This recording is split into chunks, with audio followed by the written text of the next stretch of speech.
Hello, welcome to my very first cooking episode. Today we're going to make some banana oat pancakes, and all you really need is one whole banana, and mush it in your bowl. Add a little bit of cinnamon, as much as you want or as little as you want, and a little bit of PB2, which you can get at any health store. A teaspoon is really all you need, just to have a little bit of peanut butter flavor, and I know a lot of people like peanut butter and banana combos. So mix it all in your bowl until it's all smooth, mixed in,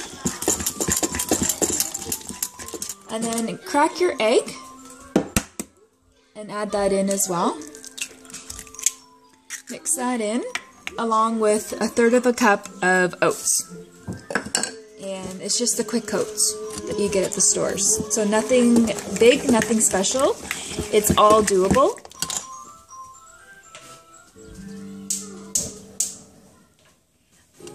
Get your pan hot, your skillet, and I just threw it on now. I have a gas stove. Have it so it's about medium-low, depending on your stove and itself. And then you can use Pam spray or whatever you want, olive oil. I find when I'm cooking with anything that is like a pancake or something sweet, like a crepe, I tend to use walnut oil because it's more, it's a nuttier flavor, but also like olive oil is a little bit more stronger in taste, and you don't really want that when you're making pancakes or anything with a sweet texture. It's almost like having garlic on your raisin bread by adding it into the bread, which, you know, nobody wants. So once you have it heated in the pan and everything is looking good, I'm going to move the camera over here. Bear with me, it's a tripod, so this is all new. I'm going to preheat my pan. So I have it on about medium-low.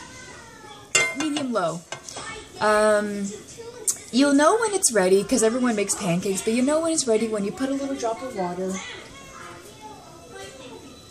and you hear a sizzle, and that's it. That's pretty much it.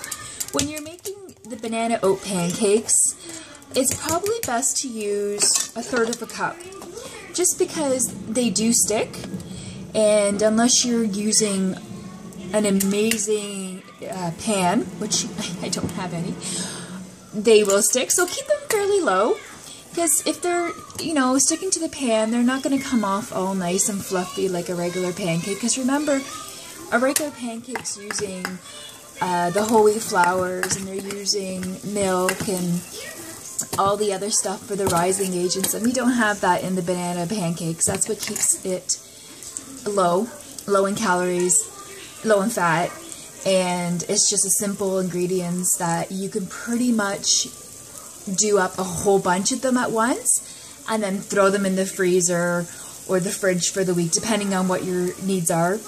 While they're cooking, even, you can get another skillet beside it and you can do a fruit puree. It's a simple strawberry, just cut up your strawberries and mash them just like you did with the bananas. Add a little bit of coconut oil or coconut extract to give it a little bit tropical feel with your strawberries. You can even throw that all in with more bananas and make it into a nice sauce. Sometimes when I'm making a puree, instead of adding water as a liquid, I like to use coconut water, or even some kind of apple juice or something with a little bit of acidity. So orange juice is really good. Mango, anything that you could get. Even papaya, they have them in little cans, and it's a pure papaya.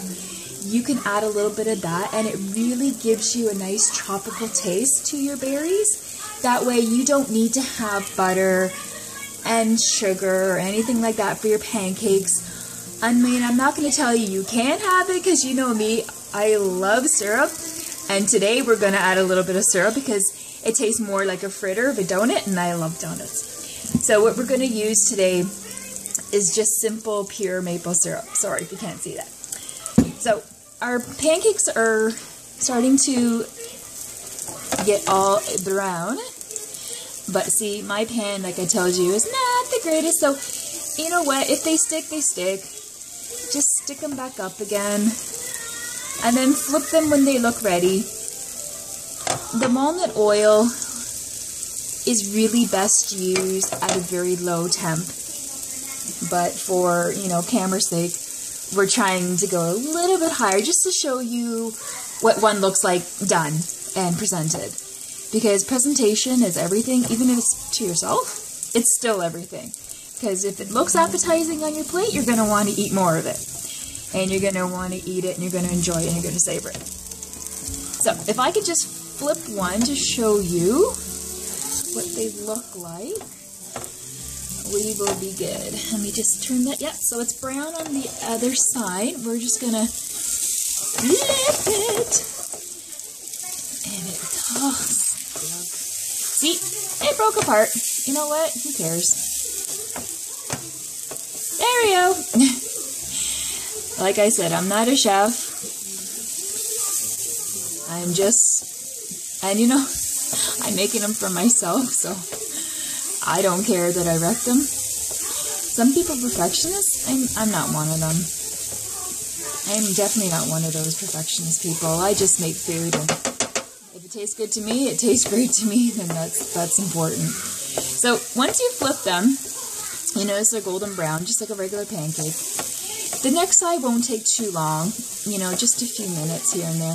I didn't make any fruit purees at the moment, but if I was going to do it, I have cherries, fresh cherries, and I would have done that with a little bit of coconut water, and I would have added a little bit of coconut extract, just to give it a little bit more coconutty flavor, because I love that.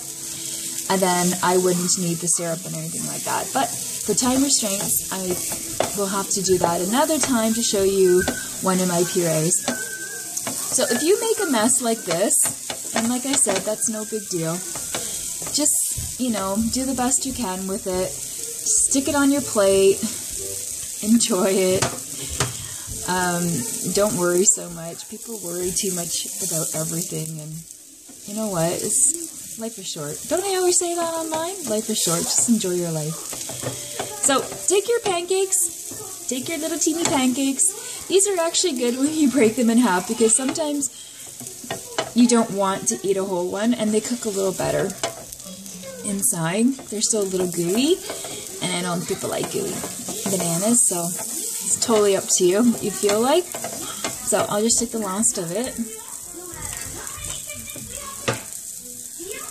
And what I will do is I will turn it around. And here it is, the pancakes. So you can add more cinnamon, or you can just drizzle a little bit of more PB2. And with PB2, you just add a little bit of water, and then you can drizzle it on top. Or if you don't have PB2, use regular peanut butter and just melt it lightly in the microwave, and then drizzle it on top, and then it's peanut butter and bananas, and oh my god, that is so good.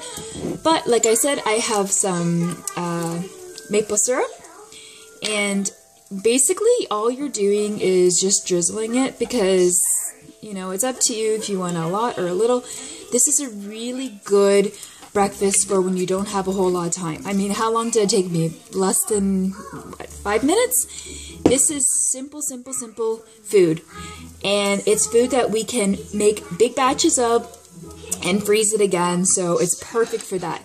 If you really want to get fancy, which sometimes I do, I would put a little bit of crushed walnuts on it, because walnuts go really yummy with bananas and peanut butter. And there you go, a healthy breakfast. It only took you 1 banana, 1 egg, and 1/3 of a cup of oats.